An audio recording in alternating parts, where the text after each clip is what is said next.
Well, hi everyone. I'm Joe Ritland back with part 3 of my Blu-ray collection. Today I'm going to talk about horror movies. I did do these a few months ago, but the camera's a little wonky and everything. We all know why I had to fix it so you guys could actually read the titles correctly. And also I bought some movies today and wanted to add those. So I was like, oh, I'll just, refresh it and have a whole lot of fun. So let's just start off right off the bat with Jaws. Well, what happens when you open the beaches and open stuff too soon and there's something, that deadly on the loose? Oh, wait, no, I'm not talking about current days, even though I fucking could be. I'm talking about a killer shark that, despite all the technical issues that they had with it, the fact that it was robotic and, they had some mechanical problems with it, which makes sense. It actually worked in the movie's favor because you got to see the shark a whole lot less, and this was one of Spielberg's finest. You're going to need a bigger boat. The beaches are open, and that jump scare with Richard Dreyfuss and the head, that still scares me even to this day. I know it's coming, and it still scares me because it's one of the best jump scares in movie history, and especially in horror movie history. Now, I wondered if I should have included that in part 2 when I talked about classics and everything, because Jaws is a classic, but it also is just a great horror movie because it has that just feeling of dread where it's a bad idea to go hunting for the thing. They need to do it, but it's not going to end well and it's going to end in bloodshed, and that's kind of what happened. But yeah, anyway, let's talk about some other movies that I have here in my collection. And at the rate I'm going, I'm probably going to end up having to do a part 4. But here we go with The Omen. It's for you, Damien. It's all for you. It also has Gregory Peck in it. Gregory Peck elevating another movie. Take him out of this, it wouldn't have been nearly as good. And then the Omen sequels subsequently got worse. Not as bad as the Exorcist sequels because, well, to be perfectly honest, I never cared for the Exorcist. I actually thought the Omen was better. That's my opinion. But yeah, in all seriousness, that whole thing of the woman, it's for you, Damien, it's all for you. Look at me, Damien, and then does the jump, with the noose around her neck and goes through the window. And that's a really good scare. And then the guy's head getting decapitated by the window. It's really, really good stuff. Man, you don't want to give birth to the son of the devil. You really fucking don't. The Antichrist kind of is somebody you really don't want involved in your family. So let's talk about some more stuff. I'm pretty certain I'm going to mispronounce this. Suspiria or Suspiria. Dakota Johnson was great in this. Tilda Swinton was also good. And yeah, I really fucking love this one. It was a modern retelling of the Dario Argento, not Sargento Cheese version from 77, where this was much more fleshed out, literally and figuratively. It was kind of disgusting at some points. And had Dakota Johnson in the role of a lifetime, she was really fucking good in this. She was really good in it. With like an hour longer than the previous one, and just really, really detailed, gross at times. That ending sequence in particular is pretty gross. I am she, and then all that shit that happened. But it was also one of my more popular reviews that I did solo, so I'm not going to talk too much about it, but it's really goddamn good. The music's great, the scares are great, and Tilda Swinton plays multiple roles and does really good in all of them. Now we talk about Hereditary, another one that I reviewed back in 2018 and did a detailed review on, so I'm going to keep this brief. Toni Collette's great. And director Ari Aster in his feature film debut did really goddamn good here. Yes, it goes into, some fanciful, scary, spoopy stuff and everything, and maybe the ending's a little bit out there for some people, but I really enjoyed it, and that whopper of a twist where you think it's going to be about the girl, and then it doesn't end up being about the girl, and it's really goddamn scary and really chilling, and this is it also, focuses on the fact that Toni Collette's character does miniature work, and some of the shots make it look like you're looking at the work that she does, and it's just really fucking good and scary and goddamn amazing. What's also goddamn amazing, in my opinion, Midsummer. Whatever. Florence Pugh was great in this, and it's also the ultimate breakup movie. It's really, really fucking good. Really fucking good. Ooh, I really liked it. Now, I will admit that Hereditary is probably better, but I think this one was really, really fucking good. Now, it was stretched out even a little bit much, and it did have a lot of Wicker Man influence. You could come on. They had a bear, they had a bear at one point, and a skin bear, and a guy in a bear. Come on. What else do we really need to fucking say? But Florence Pugh was a fucking revelation in this. She had a great, 2019.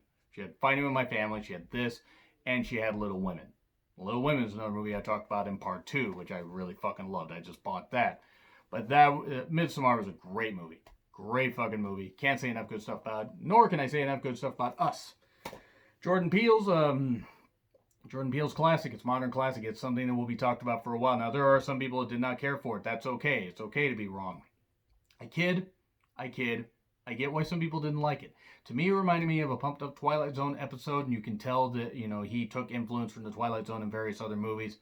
And Lupita Nyong'o, and I always get that wrong.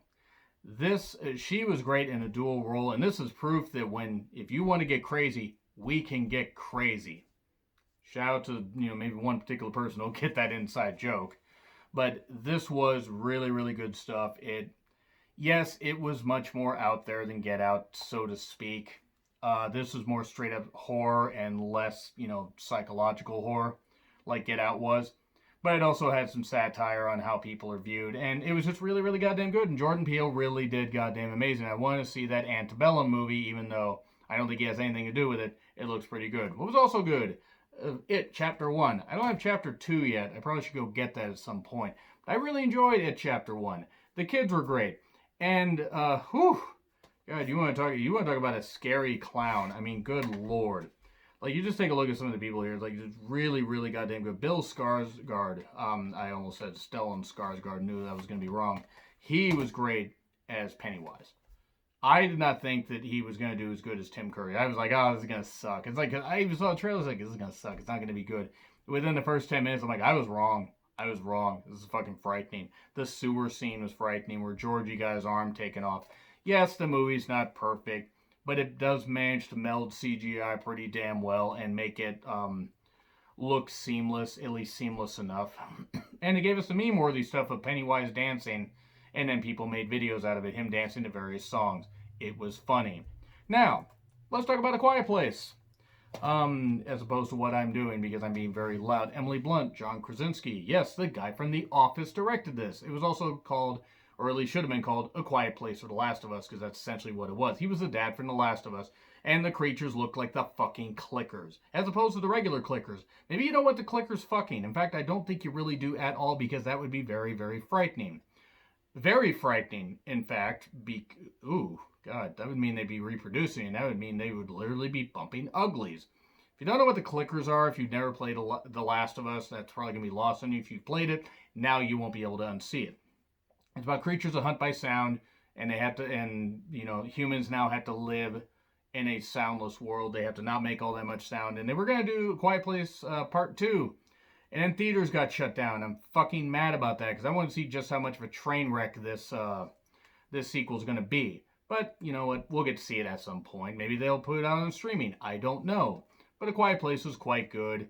It was actually really funny seeing it in theaters. Nobody wanted to make a sound, and then when the first bit of music hit, after so many minutes into the movie, everybody breathed a sigh of relief, and then it was like a redneck central. Everybody opened up cans of soda or whatever they had, and opened up their snacks, and they were eating some. But yeah, a lot of people didn't want to make sound during that. That was really fucking good. What was also really fucking good, and something I reviewed recently, The Lodge. Terrifying, absolutely goddamn terrifying, motherfucking scary, absolutely, frightening, fucking frightening. I can't say enough about this. I remember my original review, I actually said that it didn't make a whole lot of sense that the girl survived, but actually made total sense why she survived, because that was the whole point. She's here to talk about, or she's here to push the narrative of, what she was involved in. I'm not going to spoil it for everybody, but you know what I'm talking about if you've seen it. The Lodge is absolutely terrifying. Yes, it's obvious. I figured it out within the first 10 minutes. Even though, a couple things, like I said, maybe left me questioning a little bit. But looking back on it, made sense, and somebody told me in the comments, oh, this is why. I go, that's a good point. Didn't even think about that. Thank you for bringing that up. I actually forgot the person's name, but thank you if you happen to be watching this random person. I know you have a name, but I don't remember. Anyway, so let's talk about all the Conjuring universe movies that I have. Like The Conjuring. It's good to start at the beginning like that. Hey, you want to play hide and clap? I can't clap because I have movies in my hand, but yeah, that was pretty scary. This was really, really creepy, very atmospheric, and very, very frightening. Joey King. This movie actually introduced me to Joey King, and then unfortunately she's been in a torrid amount of shit since.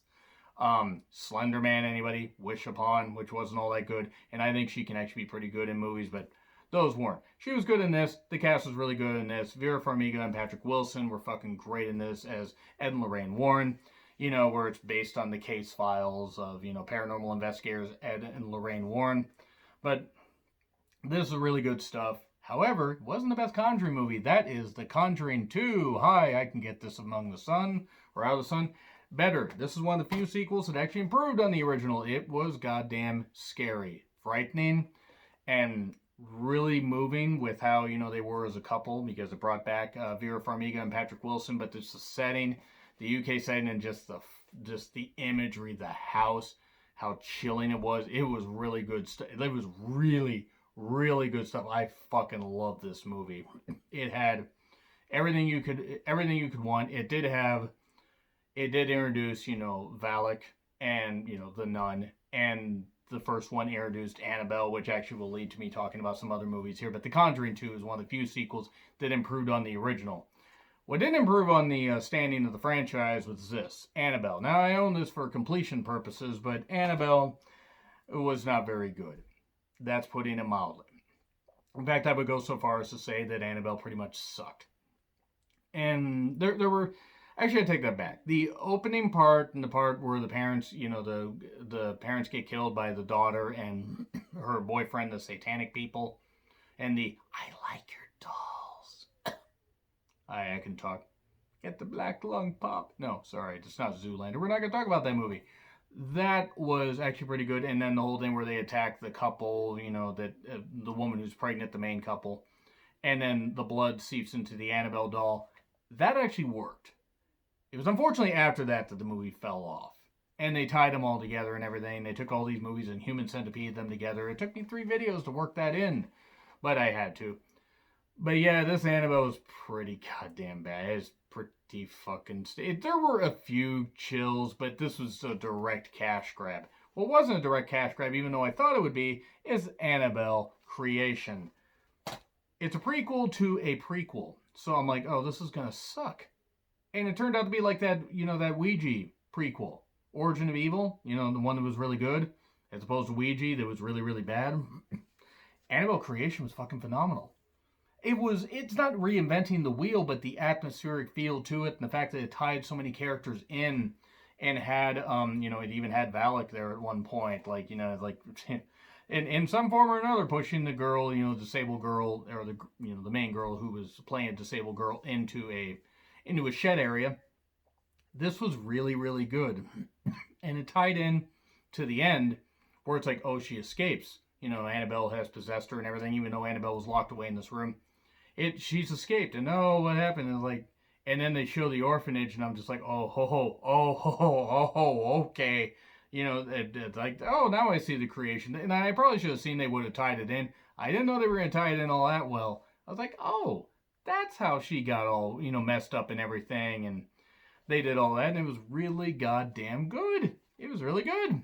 It was a bit, it did get cheesy at a couple points, but you know what? This was really, really haunting. Maybe it's because my expectations were absolutely in the goddamn floor, but I love Annabelle Creation. I thought it was fucking great, especially for a prequel to a prequel. But then you get to the sequel to the prequel to the prequel. Annabelle Comes Home. I was much kinder to this movie when I first saw it in theaters. Upon reflection, this movie is not all that good because it's cheap. It does have Vera Farmiga and Patrick Wilson returning because this is right after they get the Annabelle doll and they take it to their house. And they got the collection of all the stuff in the room that nobody's supposed to touch. And the priest has to come by once a month to bless it because you have all these evil things locked in this room. They have a kid. There's this babysitter. And, of course, things get released. Annabelle gets released, and Annabelle wants to hunt everybody. And then also there's the ferryman and a whole bunch of ghosts. This movie was cheap because it basically took place in a house, or around a house, that looked like a set. Now, the movie wasn't bad. I think some people were a little bit too harsh on it. That's my personal opinion. But maybe I praised it a little bit too much. Because it was pretty goddamn cheesy and was pretty goddamn ridiculous. There were a few good, spooky moments, but not necessarily anything where I'm like, oh shit. No, it didn't really scare me all that much. But that being said, it wasn't as bad as the first Annabelle prequel. It was not as good as Annabelle Creation, but it was better than The Nun. I was also too kind on this movie. And I like The Nun. I think The Nun is, spooky character. You have Teresa Farmiga. I hope I pronounced that right. She's really good in it. And there's some cool imagery. And you got Valak, the story of Valak, how this, demon nun, came to be. Unfortunately, you don't get to see the nun all that much, and I don't know if it has to do with budget cuts or what, but it was pretty goddamn silly. Pretty goddamn silly that they did that, and it was just ridiculous. It was really goddamn ridiculous. I don't understand why they did what they did, but because it's just some comedy stuff they didn't really need to, and they need to show the nun more. And yes, there were some, bloody moments, and there was some cool stuff, but a lot of it just felt like they ran out of steam, and they were just doing this just to be a cash grab. Which, unfortunately, takes us to The Curse of La Leona. And I hope I pronounced that right. I wanted to like this movie so much more than I did. I also want to be able to put movies back in the case instead of what I do. I'm going to talk about a few more, and then I'm actually going to do a part 2 at some point. But this movie had a few cool spoopy images. I tried to say images and imagery and screwed that up. And is based on an urban legend, or based even, on folklore in the area. And I've actually talked to some friends down in that area, and they say, yeah, it might actually be true. May not be, but it's really hard to tell. It was a little spooky. But it also lazily tied in to the Conjuring franchise. It did have Linda Cardellini. I would, and you would too. She still looks absolutely amazing. It's not really aged one bit. But it did have some comedy points, but the comedy was almost misplaced, and there wasn't much really to be scared about. And that's kind of the disappointing thing, because I was like all excited and everything. I was like, oh, it looks good, and it's kind of just there. It's kind of just average. I think that was my most disappointing movie of 2019. And I remember driving after work and driving like 30 miles to a theater that was showing it late enough and watched it. And I'm like, really wish I would have, not chosen to do that and just watched it in the morning. That being said, not the worst thing in the world, but it was disappointing. Now we move on to Halloween. Can I get this out of the sun? I can! Hooray! There you go. Not cutting off the end anymore. Not pulling in Tessa Blanchard. She likes to cut off the end. Anyway, I digress. The original Halloween, one of the original slasher movies. Not the original slasher movie. That was Peeping Tom, or maybe even stuff before that. This is what popularized it. John Carpenter's music, the cheap production this could have actually had the cheapest production because it was like $300,000. That wasn't that much of a budget even back in '78, but he made it work. Jamie Lee Curtis was great. Everybody was great in this. It was at the Boogeyman, like all the iconic lines. Donald Pleasance being fucking amazing during this, doing so much great stuff. I really fucking love Donald Pleasance in this, and it didn't rely on jump scares. God, I remember when horror movies didn't rely on jump scares. But this, come on, I can't say enough good stuff about Halloween. I really can't. Now let's move on to Halloween H2O, Halloween, The Curse of Michael Myers, and Halloween Resurrection. H2O is the only reason I got this. Curse of Michael Myers wasn't horrible. Halloween Resurrection was absolute dog shit. H2O actually wasn't that bad. But yeah, the other two were just kind of there. Resurrection was easily the worst Halloween movie. They didn't do Halloween in space yet. Thankfully, they didn't. They did Jason X, which was Jason in space. Had a couple hot women in it, and that's about it. But anyway, that is a collection I just bought together.